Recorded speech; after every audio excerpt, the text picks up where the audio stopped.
Rebecca Walker had been carrying ghosts for 6 years. At 42, she looked like exactly what her business card claimed she was: an independent contractor specializing in communication systems. Someone who installed radio equipment for police departments and maintained data networks for emergency services. Her dusty hiking boots and plain civilian clothes suggested nothing more than a competent technician who understood her job and didn't cause problems. But business cards lie when the truth would complicate everything. For 12 years, Rebecca had been something that didn't appear on personnel rosters or exist in any database accessible to normal security clearances.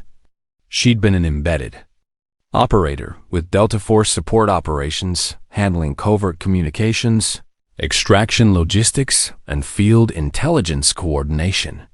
She'd never been one of the door kickers who got magazine covers and movie deals. Instead, she was the person who made sure those operators had the intelligence, equipment, and extraction plans that brought everyone home breathing. Her call sign had been Shadow 6, earned through her ability to establish secure communications in places where traditional methods failed spectacularly. She'd coordinated extraction operations across multiple time zones when everything went sideways. She'd ensured that operators in hostile territory had the support they needed when support meant the difference between mission success and body bags. Rebecca had operated in Syria, Afghanistan, Somalia, and half a dozen other countries that couldn't be named in official context. Not as a combatant, but as the invisible backbone that made combat operations possible. She jury-rigged satellite communications using spare parts and prayer. She'd coordinated with local assets whose continued effectiveness depended on American involvement remaining completely invisible. She'd established encrypted data links that kept special operations teams connected to command when being disconnected meant death. Her expertise was technical, but her experience was earned through situations where technical failures got people killed. After mission injuries during a classified operation that officially never happened, Rebecca had retired quietly. No press conferences, no medal ceremonies, no official acknowledgement of service that couldn't be acknowledged. The transition had been harder than any mission she'd completed. Combat operations had clear objectives and defined endpoints. Civilian life was messier, with social expectations that felt more complex than coordinating multinational special operations. But she'd found her way to work that used her skills without requiring her to carry the weight of life or death decisions. Communication system installation and maintenance for first responders, ensuring that police, fire, and medical personnel could coordinate effectively during emergencies. Similar work to what she'd done for Delta operations, just with significantly lower stakes when equipment failed. She'd moved west after retirement, settling in a small town where neighbors minded their own business and questions about previous employment were considered impolite. She'd established routines that made her part of the landscape without drawing attention to her background. Most clients saw exactly what she wanted them to see: a competent technician who understood communication systems and didn't cause problems. Her only visible connection to her previous life was the calm that came from someone who'd been in situations where staying calm kept people alive. The kind of steady competence that suggested she'd handled emergencies before, though she never mentioned what kind of emergencies or where. But invisible connections ran deeper than what people could observe. The code phrases and protocols that had been burned into her memory through years of operations, where forgetting them could mean death for entire teams. Emergency procedures that became instinct when instinct was faster than conscious thought. Recognition signals that identified friendly assets in hostile territory. Communication protocols that maintained operational security when security meant survival. Rebecca carried those codes like scars, invisible to casual observers, the permanent reminders of who she'd been when being that person had mattered more than anything else in the world. Most days she never thought about them, just focused on civilian work that kept communities safe without requiring anyone to die for the mission. But some phrases, once learned, are never forgotten. Some identities, once earned, follow you forever. And sometimes, when the situation requires it, old codes still open new doors. The morning she drove toward Joint Base McGuire, Rebecca had no idea that her carefully constructed civilian life was about to collide with the military world she'd left behind. She was simply going to perform routine maintenance on communication, equipment that connected the base with regional emergency services. Work she'd been doing quarterly for 2 years without incident or complication. But today would be different. Today, she would discover that some doors never truly close, and some authority never truly fades, no matter how far you travel from the world that created it. The checkpoint at Joint Base McGuire had been operating under enhanced security protocols for 3 weeks. Recent intelligence had suggested possible threats to military installations on the East Coast, and base commanders had received orders to increase scrutiny of all personnel entering federal facilities. Additional screening procedures, enhanced verification protocols, zero tolerance for irregular credentials or unauthorized access attempts.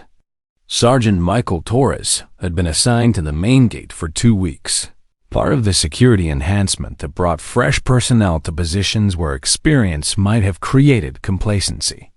At 22, he was eager to demonstrate his vigilance and professional competence to supervisors who were evaluating his performance. Recent graduate from military police training, determined to prove himself worthy of the trust placed in him. The morning briefing had emphasized the importance of strict adherence to security protocols. "We're not just checking credentials," Staff Sergeant Johnson had explained to the checkpoint team. "We're looking for patterns that don't match normal expectations. Anyone who seems out of place, anyone whose documentation doesn't align with standard procedures, anyone who can't provide immediate verification of their authorization status." Torres had taken notes, understanding that his career progression depended on his ability to identify and handle security situations appropriately. No one wanted to be the guard who let someone through who shouldn't have gained access. Better to be overly cautious than to make a mistake that could compromise base security. When Rebecca's vehicle approached the checkpoint, Torres immediately noticed that she didn't fit the typical contractor profile. Most maintenance personnel arrived in company vehicles with visible business logos and wore uniforms that identified their employer. This woman drove a personal car, wore civilian clothes that looked more suitable for hiking than technical work, and presented credentials that seemed somehow incomplete. "Ma'am, I'm not seeing your name on today's access roster," Torres announced after consulting his computer terminal with exaggerated thoroughness. He'd been trained to project authority through professional confidence, to make it clear that security procedures were non-negotiable. Rebecca handed over her contractor identification and work authorization documents. "Check under communication system maintenance," she suggested. "Sometimes those contracts are processed separately from general visitor access." Torres studied her credentials with the kind of suspicious attention that suggested he was looking for reasons to deny access rather than facilitate legitimate business. The documentation seemed legitimate, but lacked the detailed specificity he'd been taught to expect from authorized personnel. These contractor documents don't provide sufficient detail about the specific work you're authorized to perform, he announced with growing confidence. "I'm going to need additional verification before I can allow entry." Rebecca remained calm, understanding that young guards often interpreted security protocols more strictly than necessary. "Sergeant, I've been performing quarterly maintenance here for 2 years. The communication equipment I service is critical for emergency coordination between the base and regional first responders." But Torres had made his decision. Recent briefings had emphasized the importance of denying access to anyone whose credentials didn't meet enhanced security standards. Better to inconvenience a legitimate contractor than to allow unauthorized access that could compromise base security. Ma'am, I need you to step out of your vehicle and submit to enhanced screening procedures, he ordered, loud enough for nearby personnel to witness his professional diligence.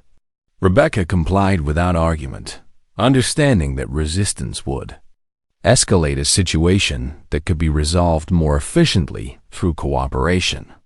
She stepped out of her car with the unhurried movements of someone who'd been through similar situations before. "What's the matter, ma'am? Lose your tour bus?" Torres asked with a smirk that suggested he thought he was being entertaining rather than professional. His colleagues laughed with the kind of confidence that came from people who thought they'd identified a security problem and were handling it appropriately. Private Jackson and Private Rodriguez flanked Torres, their hands resting on their equipment belts in a display of readiness that was more theatrical than necessary. They'd been trained to work as a team during security situations, to present a united front that discouraged resistance or attempts to circumvent proper procedures. "Turn around and place your hands behind your back," Torres ordered, producing handcuffs with theatrical efficiency. "You're being detained pending verification of your authorization status." Rebecca turned slowly, allowing them to secure her hands without resistance or protest. No point in escalating a situation that would resolve itself once they realized their mistake. But as the cold metal clicked around her wrists, she calculated how much time this delay would cost her and whether the communication equipment inspection could still be completed on schedule. The handcuffs felt familiar in a way that made her remember other situations where restraint had been part of operational security rather than law enforcement procedure. Training exercises where being captured was part of the scenario. Field operations where blending in required accepting treatment. That contradicted her actual authority level. Torres stepped back, satisfied that he'd handled the situation according to proper procedure. The woman had been detained without incident, and now they could conduct a verification process that would either confirm her authorization or justify her removal from the premises. Private Rodriguez, contact the base security office and request verification of contractor credentials, Torres ordered. Tell them we have someone claiming maintenance authorization who can't provide adequate documentation. But Rebecca had calculated the time this process would require and realized that waiting for bureaucratic verification would delay her work beyond acceptable limits. The communication equipment she was scheduled to service was part of a critical network that couldn't remain offline indefinitely. Sometimes, when the situation requires it, old codes still open new doors. She leaned forward just enough to speak directly into Torres's ear, her voice conversational and matter-of-fact, just loud enough for the nearby guards to hear clearly. Blue 6, shadow ready. The effect was immediate and devastating. Torres's confident expression vanished like someone had physically removed it from his face. His hand froze mid-air, still holding the key to the handcuffs he'd been preparing to double-check for security. The casual smirk that had been his trademark during the entire encounter disappeared so completely that he looked like a different person entirely. Because those words weren't random military jargon or something Rebecca had learned from movies.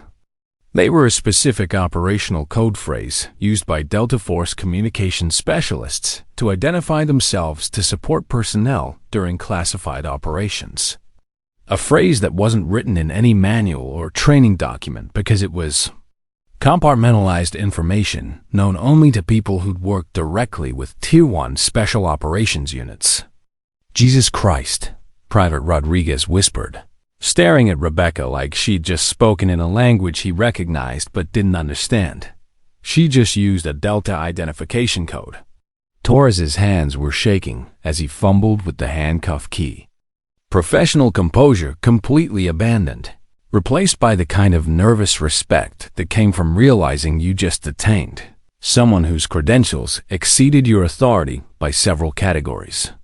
The confident young sergeant who'd been so certain about his professional judgment suddenly looked like a child who'd been caught playing with equipment he didn't understand. "Ma'am, there must have been some kind of misunderstanding with your documentation," he managed, stepping back like she was radioactive. "I should have verified through proper channels before taking any enforcement action." Rebecca rubbed her wrists where the handcuffs had been, not from pain, but from habit. The metal had been cold against her skin, familiar in a way that reminded her of training exercises and operational procedures that seemed like a lifetime ago. "No misunderstanding, Sergeant," she replied calmly. "Just a difference in information access levels." Private Jackson stood frozen beside the checkpoint booth, his radio halfway to his mouth, unsure whether he should call for backup or pretend the entire incident had never happened. The security protocols he'd memorized during training didn't include procedures for handling contractors who possessed classified identification codes that exceeded his security clearance. Torres tried to regain some semblance of professional composure, but his voice cracked when he spoke. "Ma'am, your contractor credentials, they don't show any indication of special operations background. The documentation we have doesn't reflect." "Sergeant," Rebecca interrupted gently, "the documentation you have access to reflects exactly what it's supposed to reflect. If you need verification of my authorization status, contact Captain Rodriguez in base security. He'll be able to confirm my maintenance schedule through appropriate channels." The mention of Captain Rodriguez's name sent another wave of recognition through the checkpoint team. Rodriguez was the officer in charge of base security, someone whose approval was required for accessing sensitive facilities. The fact that this woman knew his name and spoke about him with casual familiarity suggested connections that went far beyond routine contractor relationships. Torres realized that his attempt to demonstrate professional vigilance had turned into a career-threatening mistake. Detaining someone with apparent special operations background based on inadequate verification procedures was exactly the kind of error that ended promising military careers before they really began. "Ma'am, I want to apologize for the confusion," he said, his voice now carrying the respectful tone he should have used from the beginning. "Your documentation should have been verified through proper channels before any enforcement action was taken." Rebecca appreciated the apology, but was more concerned about the time this incident had cost her. The communication equipment she was scheduled to service operated on strict maintenance schedules that couldn't be delayed without affecting emergency response capabilities. "Sergeant, you are following procedures as you understood them," she replied. "That's exactly what you should do when encountering unfamiliar situations. The important thing is that you learned something today about verification protocols." Torres nodded gratefully, understanding that he was being offered a learning opportunity rather than facing disciplinary action for his mistake. The woman could have demanded to speak with his supervisor, could have filed a complaint that would have resulted in formal investigation of his conduct. Instead, she was treating the incident as a training exercise that would help him handle similar situations more effectively in the future. "Ma'am, if you need any assistance during your visit to the base, please don't hesitate to contact the security office directly," he offered, processing her contractor credentials with the careful attention to detail he should have used from the beginning. Rebecca accepted her documentation and prepared to continue to the communications facility where her maintenance work was scheduled. But as she walked back to her vehicle, she noticed that word of the incident was already spreading through informal channels among the checkpoint personnel. Private Jackson was speaking quietly into his radio, probably notifying base security that someone with special operations credentials had been temporarily detained due to inadequate verification procedures. Private Rodriguez was studying his training manual looking for guidance about handling contractors whose backgrounds exceeded normal expectations. Torres stood beside the checkpoint booth, watching Rebecca drive toward the base interior with the kind of thoughtful attention that suggested he was reconsidering everything. He thought he knew about security procedures and professional assumptions. The incident had lasted less than 10 minutes, but it had changed the dynamics of the entire checkpoint operation. Guards who had been confident about their ability to identify legitimate authority based on appearance and documentation now understood that real credentials were always visible to people who didn't know what to look for. Rebecca proceeded to the communications facility, leaving behind a checkpoint team that had learned something valuable about the complexity of their responsibilities. The code phrase that had identified her as Shadow 6 would never appear in any official report, but the lesson about verification procedures and professional courtesy would influence how these young guards approached their work for the rest of their careers. Some authority doesn't need to be loud because it's been earned through service that can't be discussed publicly. Some credentials transcend normal documentation because they've been tested under conditions that prove their authenticity beyond any doubt. And sometimes, when the situation requires it, old codes still open new doors that have been waiting to recognize the people who earned the right to speak them. Captain Maria Rodriguez received the call from the main checkpoint 30 minutes after Rebecca had been processed through security. The report was brief but concerning. A contractor with apparent special operations background had been detained due to inadequate verification procedures, then released after using a classified Delta Force identification code. Rodriguez had been in charge of base security for 3 years, long enough to understand that incidents like this one created ripple effects that extended far beyond the immediate situation. When contractors with military backgrounds were mishandled by security personnel, it reflected poorly on the base's professionalism and could damage relationships with civilian agencies that depended on military cooperation. But this incident was different. The contractor hadn't just complained about being detained or demanded to speak with supervisors. She'd used an operational code phrase that identified her as someone with specialized background that exceeded normal contractor credentials. Someone who'd worked directly with Tier 1 special operations units in roles that didn't appear on standard personnel records. Rodriguez walked to the main checkpoint to conduct his own assessment of what had occurred.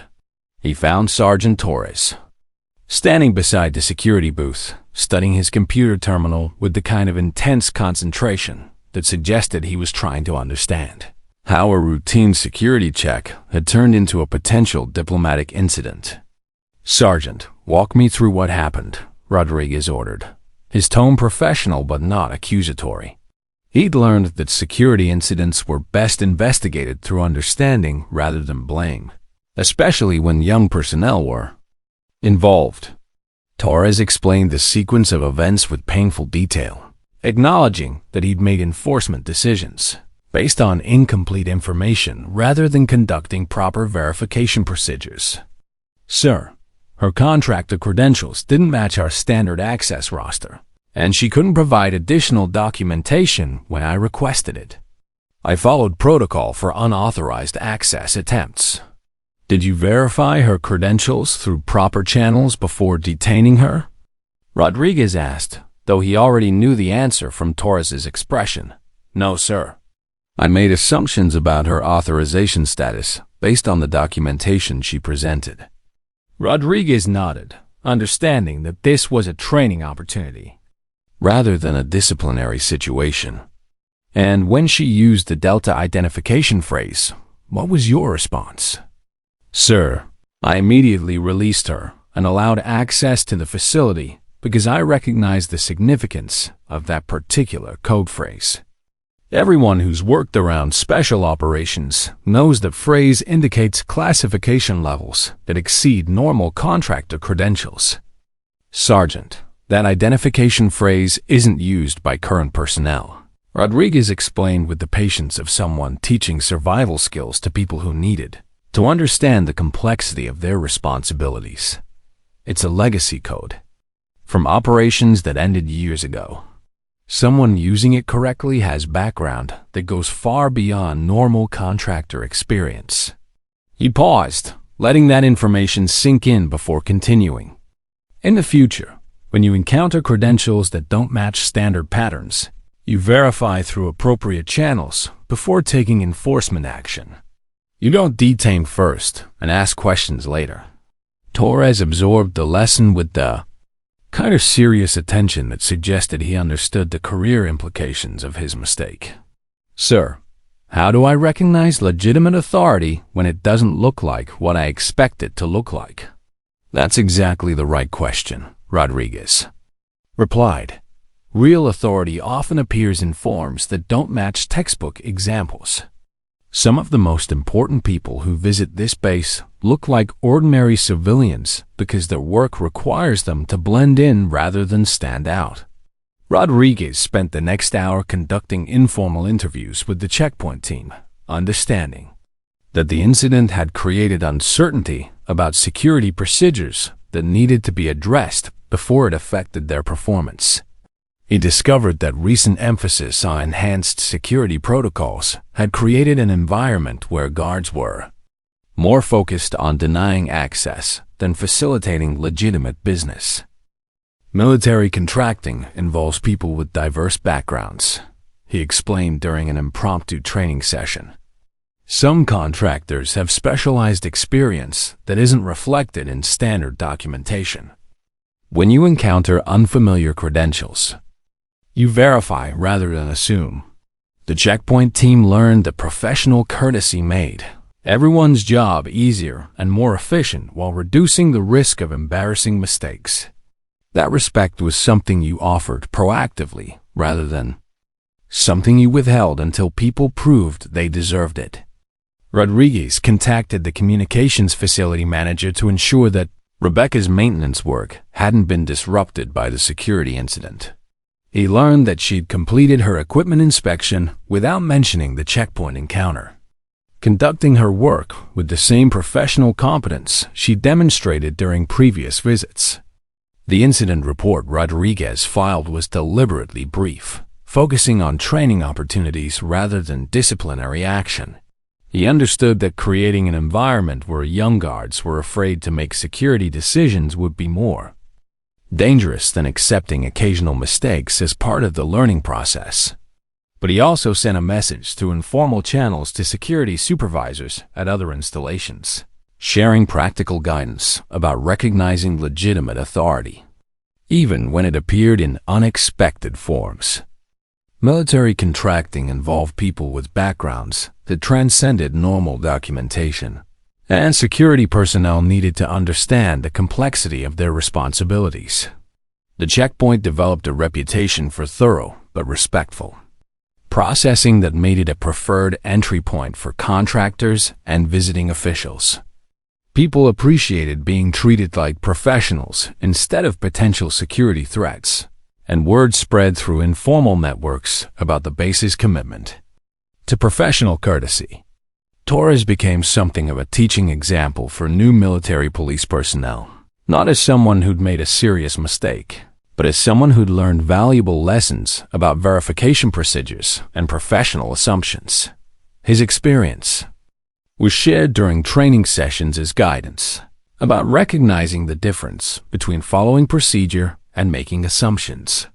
Sometimes the most important visitors are the least impressive-looking ones, supervisors would explain during orientation briefings.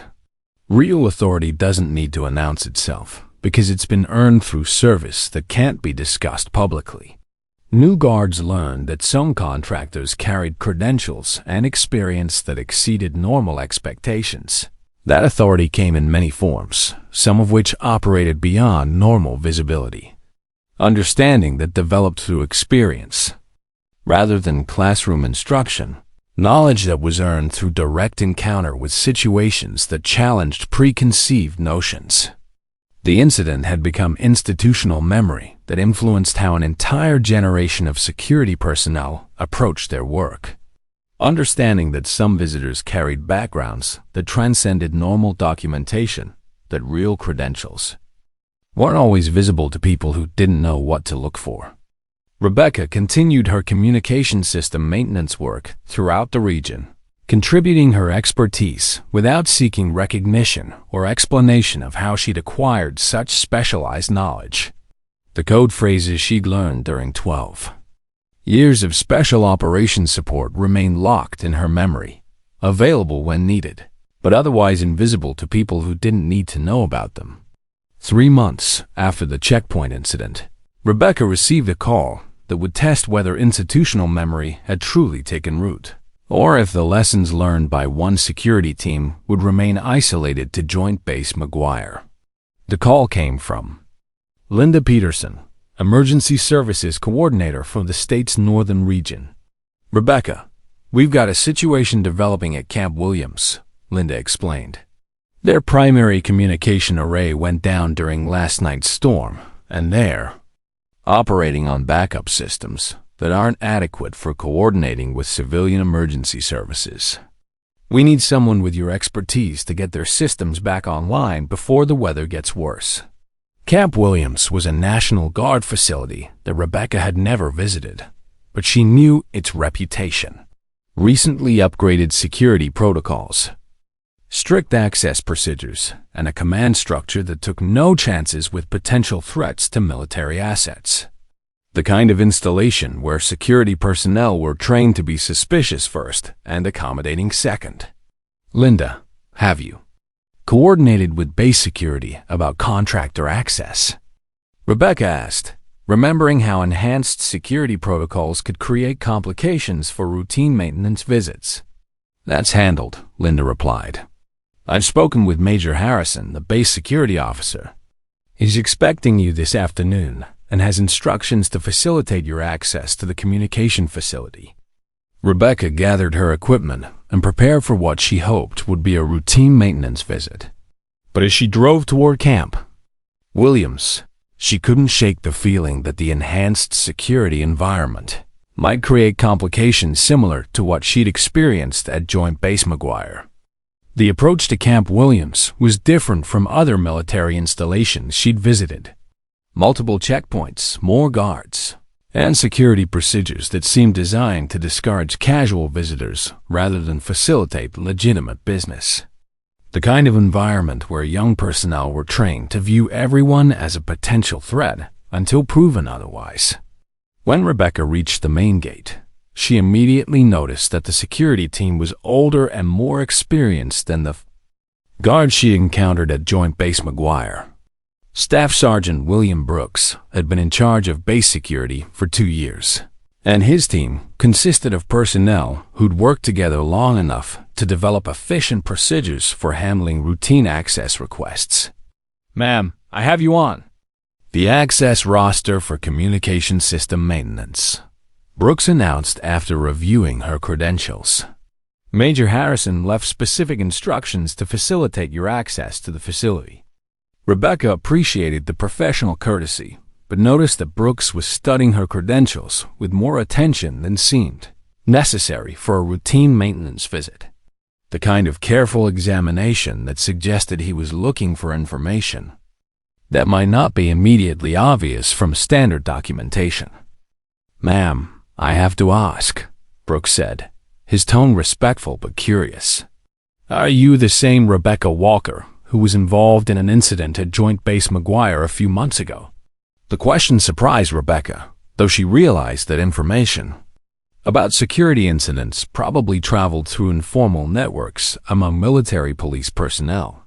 Professional discussions that help security supervisors understand the complexity of their responsibilities and avoid similar situations. "I performed maintenance work at Joint Base McGuire," she replied carefully. "There was some confusion about access procedures, but everything was resolved appropriately." Brooks nodded, understanding that her response was professionally diplomatic, rather than completely informative. "Ma'am, I received some guidance from Captain Rodriguez about recognizing contractors with specialized backgrounds. He mentioned that some maintenance personnel have experience that isn't reflected in standard documentation. Rebecca realized that the institutional memory from the Joint Base McGuire incident had spread beyond that single installation. Security.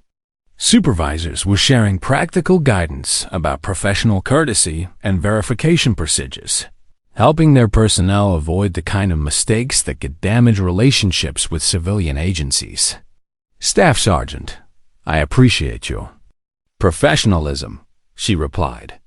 Most contractors prefer to be treated as legitimate professionals rather than potential security threats. Brooks processed her credentials with efficient courtesy and provided detailed directions to the communication facility. But before she left the checkpoint, he made a comment that demonstrated how thoroughly the lessons from Joint Base McGuire had been absorbed by the broader military police community. Ma'am, some of my people have heard stories about contractors who carry backgrounds that go beyond normal civilian experience. We've been trained to recognize that real authority doesn't always look like what we expect it to look like. The communication facility at Camp Williams was more complex than similar installations Rebecca had serviced, requiring specialized equipment and procedures that demonstrated the facility's importance to regional emergency coordination. The primary communication array had been damaged by wind and electrical surges during the previous night's storm, leaving backup systems that couldn't handle the data volume required for coordinating with civilian emergency services. Rebecca spent 4 hours diagnosing the problem and implementing repairs that required exactly the kind of technical expertise she developed during her years supporting special operations communications, work that involved jury-rigging solutions, using available parts and establishing temporary connections that could maintain critical communications until permanent repairs could be completed. While she worked, she noticed that base personnel treated her with the kind of professional respect that suggested they understood she was someone with specialized knowledge rather than just another contractor performing routine maintenance. The difference in treatment was subtle but significant, reflecting an institutional understanding that some visitors brought expertise that transcended normal expectations. Major Harrison visited the communication facility during her work, not to supervise her activities, but to ensure that she had everything she needed to complete the repairs efficiently. Ms. Walker, I understand you've worked with similar systems at other installations.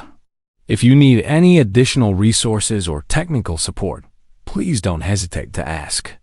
Rebecca appreciated the professional courtesy and realized that the Major's approach reflected lessons learned from other installations about the importance of facilitating rather than complicating legitimate contractor activities. Major, I should have your systems fully operational within the next 2 hours. The repairs will hold until permanent replacement parts can be installed. When she completed the work and prepared to leave Camp Williams, Rebecca noticed that the checkpoint processing was even more efficient than when she'd arrived. Staff Sergeant Brooks had clearly communicated to his team that she was someone deserving of professional courtesy rather than enhanced scrutiny. Ma'am, thank you for getting our communications back online, Brooks said as she prepared to leave. Major Harrison asked me to tell you that your work is appreciated and that you're welcome back anytime emergency situations require your expertise. Rebecca drove away from Camp Williams, understanding that the institutional memory created by the Joint Base McGuire incident had influenced security procedures at multiple installations. Professional lessons shared through informal networks had helped military police personnel understand the complexity of their responsibilities and the importance of treating contractors with appropriate respect. The network effect had created an environment where her expertise was recognized and appreciated rather than questioned or challenged, where professional courtesy was offered proactively rather than withheld until she proved she deserved it. Some authority endures because it's been earned through service that transcends normal documentation. Some credentials are recognized by people who understand that real expertise often appears in forms that don't match textbook examples. 6 months after the Camp Williams incident, Rebecca received a call that would determine whether the institutional changes she'd observed represented genuine transformation or simply isolated examples of improved security procedures. The call came from Deputy Chief Patricia Morgan of the State Emergency Management Agency. "Rebecca, we've got a complex situation developing," Morgan explained. "Hurricane David is tracking toward the coast, and we need to establish emergency communication. Links between multiple military installations and civilian emergency services. This is going to require someone with your expertise to coordinate between different systems that weren't designed to work together." The assignment was exactly the kind of challenge Rebecca had handled during her years supporting special operations. Multiple agencies with different communication protocols, time pressure that demanded efficient solutions, and technical requirements that exceeded normal maintenance procedures. The kind of work that required someone with both technical expertise and practical experience managing communications during crisis situations. "Patricia, which installations are involved?" Rebecca asked, understanding that the scope of the project would determine the resources and time required. "Joint Base McGuire, Camp Williams, and Fort Davidson," Morgan replied. "Plus coordination with state police, regional fire departments, and medical emergency services. We need someone who can work with all these agencies without getting bogged down in jurisdictional complications." Rebecca recognized the challenge immediately. Each installation had its own security procedures, access protocols, and command structure. Coordinating between them would require someone who could navigate military bureaucracy while maintaining focus on the technical requirements of establishing reliable emergency communications. "I'll need special authorization letters from each installation commander," Rebecca said. "This kind of project requires access to secured facilities and equipment that goes beyond routine maintenance procedures." Morgan assured her that the necessary authorization would be provided, but Rebecca understood that paperwork alone wouldn't be sufficient. She would need to demonstrate her credibility to multiple security teams who might not be familiar with her background or the institutional memory that had developed at other installations. The first test came at Fort Davidson, an installation she'd never visited before. The base had recently implemented enhanced security protocols after intelligence reports suggested possible threats to military communications infrastructure. Security personnel had been trained to be especially suspicious of contractors claiming access to critical systems. Lieutenant Colonel James Patterson was in charge of base security at Fort Davidson, and his approach to contractor access was significantly more restrictive than what Rebecca had experienced at other installations. When she arrived at the main gate, she immediately noticed that the security team was conducting detailed inspections of all vehicles and requiring multiple forms of identification from everyone seeking access to the base. "Ms. Walker, I have your authorization letter from the Emergency Management Agency," Patterson announced after reviewing her credentials. "But I need to verify your technical qualifications before allowing access to our communication systems."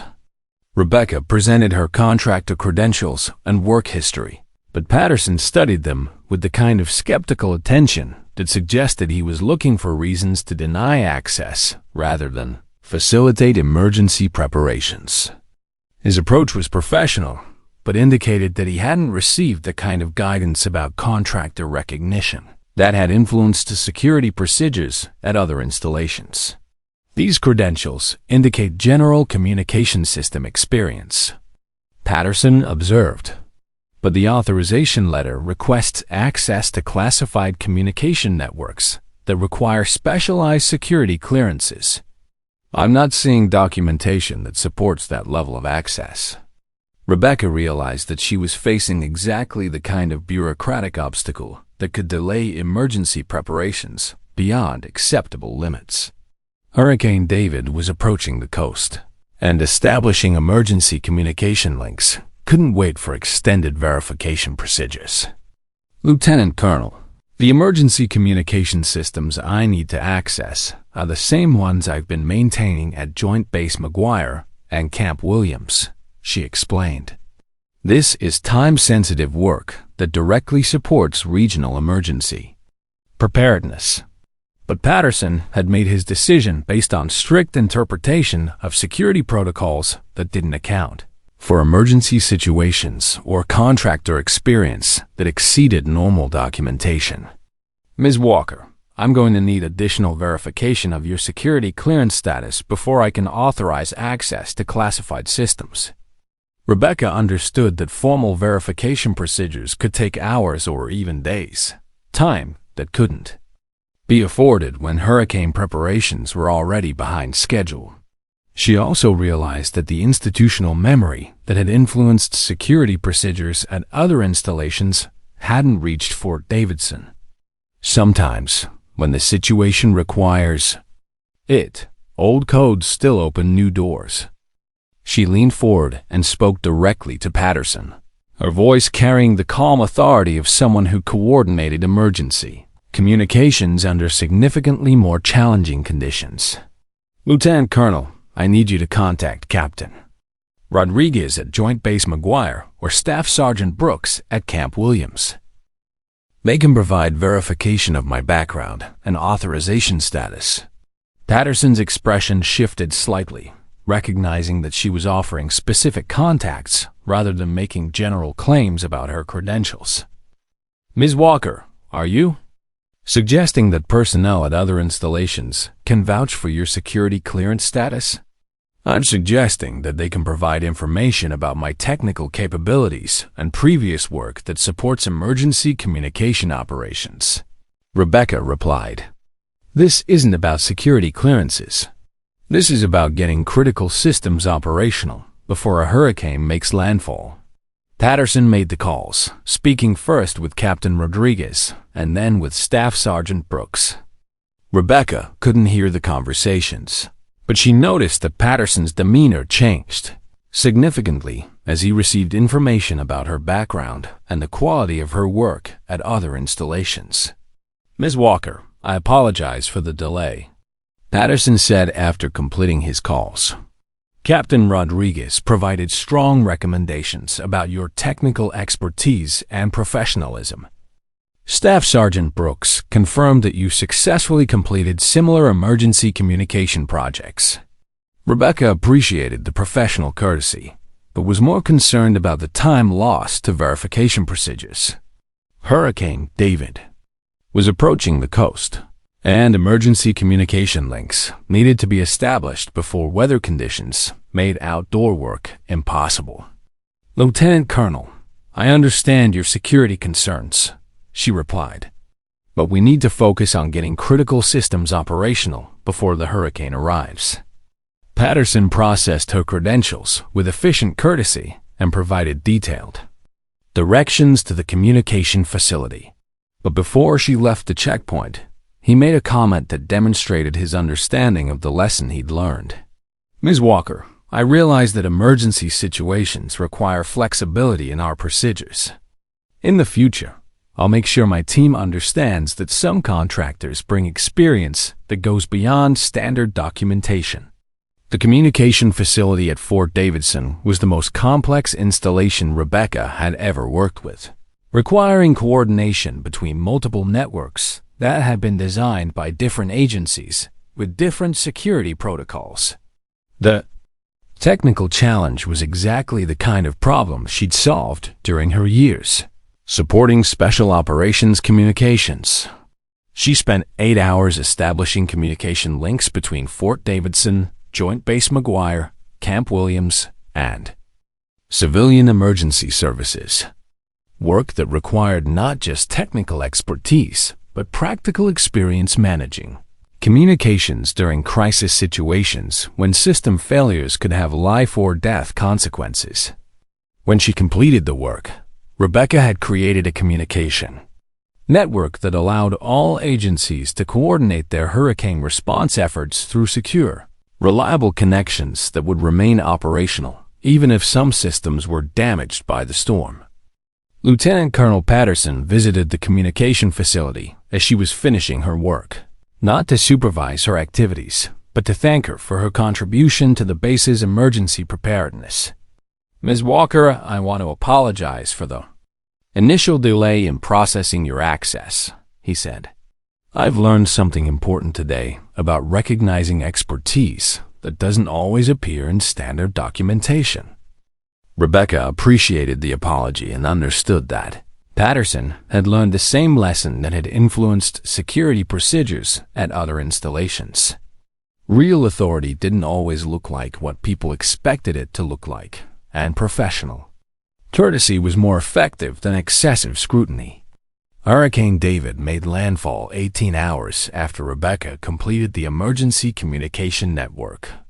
The storm brought sustained winds of over 100 miles per hour, flooding that knocked out power to hundreds of thousands of people, and emergency situations that tested every aspect of the region's disaster response capabilities. But the communication network Rebecca had established held firm. From the Emergency Operations Center in the state capitol, Deputy Chief Morgan coordinated rescue operations that depended entirely on the communication links Rebecca had created. Military personnel at Joint Base McGuire, Camp Williams, and Ford Davidson worked seamlessly with state police, fire departments, and medical emergency services to respond to hurricane-related emergencies throughout the region. "The communication network is performing flawlessly," Morgan reported to the State Emergency Management Director during the height of the storm. "We're maintaining real-time coordination between all military installations and civilian agencies. Response times are actually better than normal because everyone's working from the same information." At Joint Base McGuire, Captain Rodriguez watched his communication systems handle data traffic that exceeded normal capacity by 300%. The emergency network Rebecca had established was routing communications between agencies automatically, ensuring that rescue requests reached the appropriate responders without delays or coordination failures. "I've never seen our systems perform this efficiently during a major emergency," Rodriguez told his staff during a briefing. "The contractor who designed this network understood exactly what we needed for crisis coordination." Staff Sergeant Brooks at Camp Williams was equally impressed with the network's performance. His National Guard units were coordinating with civilian emergency services on hundreds of rescue operations, using communication links that remained stable despite hurricane-force winds and widespread power outages. "This communication system is handling everything we're throwing at it," Brooks reported to Major Harrison. "Rescue coordination, medical evacuations, supply distribution, civilian evacuation assistance. Every agency involved can talk to every other agency without technical complications." But the real test came at Fort Davidson, where Lieutenant Colonel Patterson watched the communication network handle the kind of complex emergency operations that typically created coordination failures between military and civilian agencies. Ms. Walker's system is managing data traffic from 12 different agencies without any degradation in performance, Patterson told his communications officer. "We're coordinating helicopter rescues with the Coast Guard, medical evacuations with hospital systems, and supply distribution with state emergency management. Everything's working exactly like it's supposed to work." The hurricane created exactly the kind of emergency situations that tested the network's capabilities beyond normal specifications. Simultaneous rescue operations in multiple locations, medical evacuations that required coordination between military helicopters and civilian hospitals, supply distribution efforts that involved state agencies, military logistics, and local volunteer organizations. Rebecca monitored the network's performance from her home office, watching data traffic indicators that showed the system was handling the crisis exactly as she designed it to handle. But her real satisfaction came from listening to emergency radio traffic that demonstrated how effectively different agencies were working together. State police coordinating with National Guard helicopter crews for water rescues. Hospital emergency.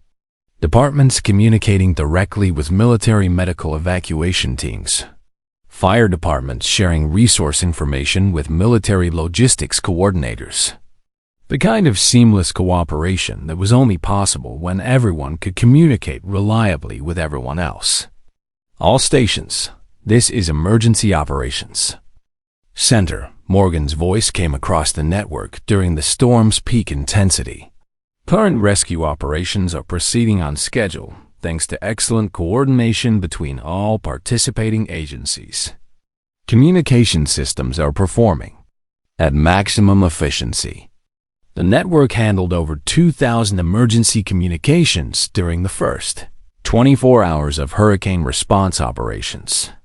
Rescue requests, resource coordination, medical evacuation authorizations, and situation updates that kept every agency informed about changing conditions and operational priorities.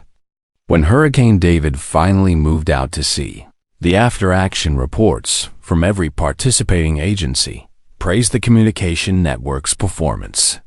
Military commanders, state emergency management officials, and local first responders all noted that coordination had been significantly more efficient than during previous major emergencies. Lieutenant Colonel Patterson's report was particularly detailed in its recognition of Rebecca's contribution to the successful hurricane response. The emergency communication network, designed by contractor Rebecca Walker, performed flawlessly. Under extreme conditions, the system handled data traffic that exceeded normal capacity by 400% while maintaining reliability that ensured no critical communications were lost or delayed. Captain Rodriguez included similar praise in his after-action report. Contractor Rebecca Walker's technical expertise and understanding of emergency communication requirements directly contributed to the success of hurricane response operations. Her work enabled coordination between agencies that had never worked together this effectively during previous emergencies. Staff Sergeant Brooks recommended Rebecca for recognition by the National Guard Bureau for her contribution to successful emergency operations. Ms. Walker's communication network design enabled our personnel to coordinate with civilian agencies more efficiently than we've ever experienced during major emergency operations. But the most significant recognition came from Deputy Chief Morgan, who included Rebecca's work in her report to the Federal Emergency Management Agency as an example of how proper preparation and expert technical support could dramatically improve disaster response capabilities. The communication network established by contractor Rebecca Walker demonstrated that effective coordination between military and civilian agencies is possible when technical systems are designed by someone who understands both the requirements and the limitations of emergency operations, Morgan wrote. Word of the hurricane response success spread through informal networks among military security personnel, emergency management officials, and civilian contractors who worked with military installations. Professional discussions that reinforced the lessons about recognizing expertise that didn't always appear in standard documentation. Rebecca received calls from emergency management agencies in other states, asking whether she could establish similar communication networks for their regions. Military installations that had heard about the hurricane response success requested consultations about upgrading their communication systems to handle emergency coordination more effectively. The institutional memory that had begun with a simple checkpoint incident had evolved into professional recognition that transcended normal contractor relationships. Understanding that some people brought experience and expertise that exceeded what was reflected in standard documentation. Security personnel at military installations throughout the region understood that Rebecca Walker was someone who deserved professional courtesy and efficient access procedures, not because of her contractor credentials, but because of her demonstrated ability to contribute to military operations in ways that supported mission success. The hurricane response had proven that technical expertise, properly applied, could make the difference between coordination success and coordination failure during crisis situations. That some contractors brought experience earned through service that couldn't be discussed publicly, but could be demonstrated through performance under pressure. Rebecca continued her communication system maintenance work, but now with recognition that her expertise was valued by military and civilian agencies throughout the region. The code phrases that had identified her as Shadow 6 remained locked in her memory, but her current identity as someone who could solve complex technical problems during emergencies had become equally valuable. 2 years after Hurricane David, Rebecca received an invitation that would bring her full circle from the checkpoint incident that had started her journey back into recognition. The invitation came from the Joint Base McGuire Command, requesting her participation in a ceremony honoring civilian contractors who had made significant contributions to military operations and regional security. Ms. Walker, we would like to recognize your exceptional service in establishing communication systems that have enhanced our ability to coordinate with civilian emergency services. The invitation read, "Your technical expertise and professionalism have set a standard for contractor relationships that serves as a model for other installations." Rebecca understood that the ceremony represented more than simple recognition of her technical work.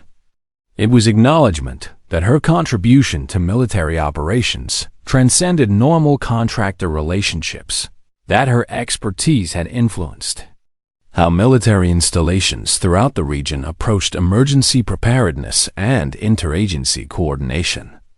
The ceremony was held in the base auditorium, with attendance from military commanders, emergency management officials, and civilian contractors from throughout the region. Rebecca recognized many faces from the installations where she'd worked. People who had learned to appreciate expertise that didn't always appear in standard documentation. Captain Rodriguez, now Major Rodriguez, served as Master of Ceremonies. His opening remarks focused on the importance of recognizing civilian contributions to military mission success, particularly in areas where technical expertise could make the difference between operational success and failure. Today, we honor contractors whose work has enhanced our capabilities in ways that directly support our mission to protect and serve our communities, Rodriguez announced. Their technical expertise, professionalism, and dedication to excellence represent the best qualities of civilian-military cooperation. When Rebecca's name was called, she walked to the podium with the same calm composure she'd maintained throughout her civilian career. But as she looked out at the audience, she noticed Sergeant Torres, now Staff Sergeant Torres, sitting in the front row with the kind of respectful attention that suggested he remembered their first encounter at the checkpoint.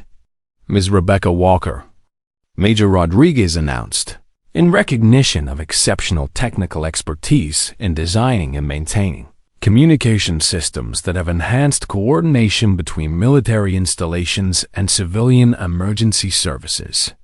Her work during Hurricane David response operations directly contributed to the success of rescue and relief efforts that saved lives and protected property throughout the region. Rebecca accepted the recognition with appreciation for what it represented beyond simple ceremony. The institutional memory that had begun with a checkpoint, this understanding had evolved into professional relationships that enhanced everyone's ability to serve their communities effectively. But the moment that meant the most to her came after the ceremony, when Staff Sergeant Torres approached her with the kind of professional respect that demonstrated how thoroughly he'd learned from their first encounter. "Ma'am, I wanted to thank you for the lesson you taught me about assumptions and verification procedures," Torres said. That experience changed how I approach my responsibilities and helped me become a better leader for my team.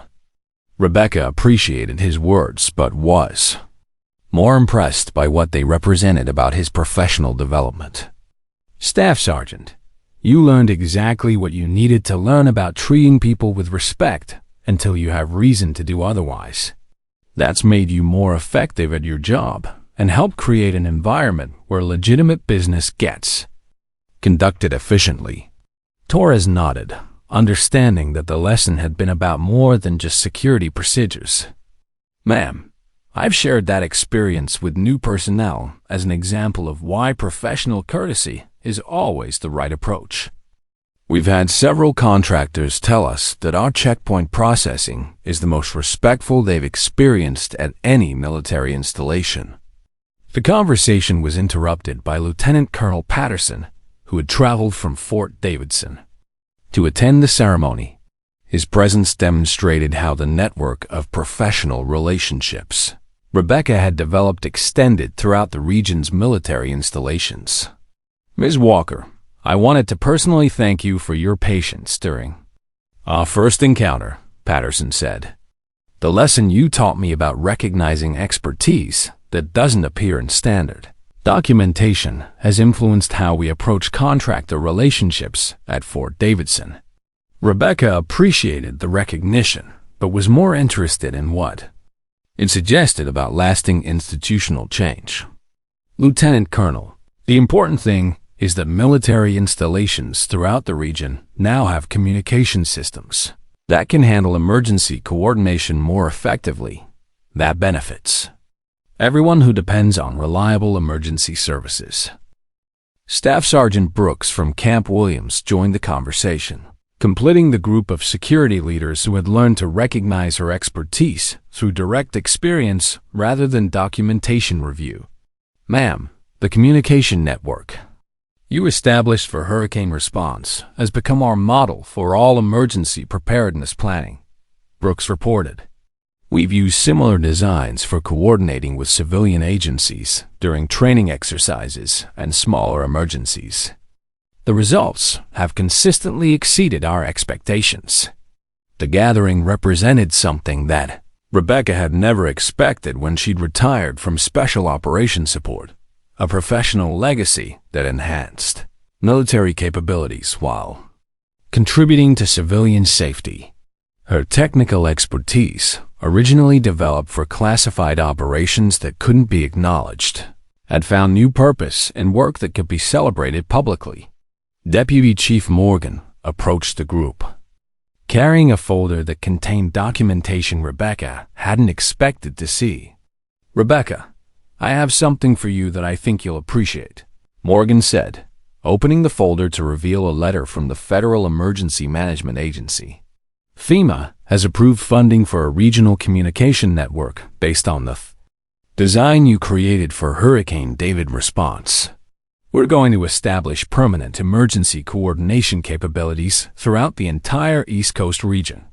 The letter represented recognition that Rebecca's technical approach to emergency communications had applications beyond single-event crisis response. That her understanding of how different agencies needed to coordinate during emergencies could improve disaster preparedness on a national scale. The project will require someone with your expertise to oversee the technical implementation, Morgan continued. FEMA specifically requested that you serve as the primary contractor for the network design and installation. Rebecca understood that the offer represented an opportunity to apply her skills on a scale that would benefit millions of people who might face emergency situations in the future. Work that would use everything she'd learned during her years.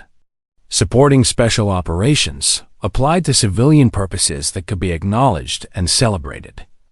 But more importantly, it represented the culmination of a journey that had begun with a simple checkpoint misunderstanding and evolved into professional recognition that transcended normal contractor relationships. The institutional memory that had started with Sergeant Torres learning about verification procedures had influenced the security practices throughout the region. Military installations now approach contractor relationships with professional courtesy and respect for expertise. That didn't always appear in standard documentation. Security personnel understood that some of the most valuable contributors looked like ordinary civilians because their work required them to blend in rather than stand out. That real authority didn't need to announce itself because it had been earned through service that spoke for itself. Rebecca accepted the FEMA project, understanding that her expertise would continue to serve communities throughout the region in ways that honor both her military background and her civilian profession. The code phrases that had identified her as Shadow 6 would remain locked in her memory, but her current identity as someone who could solve complex problems during emergencies had become equally valuable. As she left Joint Base McGuire that day, Rebecca passed through the same checkpoint where her recognition had begun.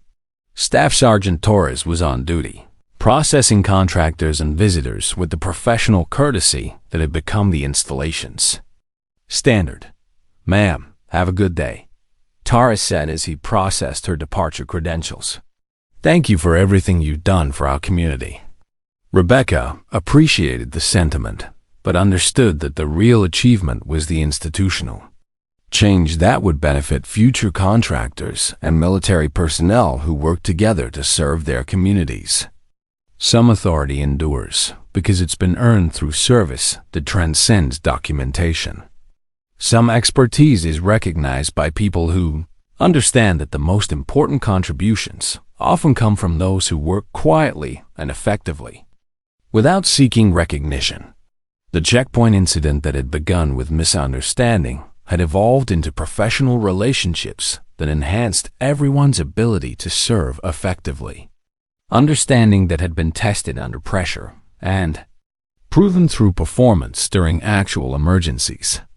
Rebecca drove away from Joint Base McGuire, knowing that her civilian career had found the same sense of purpose that had motivated her during her years supporting special operations. Work that used her expertise to keep people safe, whether they knew about her contribution or not. The ghost she'd been carrying for 6 years had found peace through service that honored both her military background and her civilian profession. Authority that didn't need to be loud because it had been earned through competence that spoke for itself. Some codes never fade because they represent values that transcend specific operations or assignments. Some identities follow you forever because they've been tested under conditions that prove their authenticity beyond any documentation. And sometimes, when the situation requires it, old codes still open new doors that lead to service that matters more than recognition. If you enjoyed this story, don't forget to hit the subscribe button and become a part of our Everyday Life Stories community. Where are you watching from? Drop a comment below. We love hearing from our amazing viewers around the world.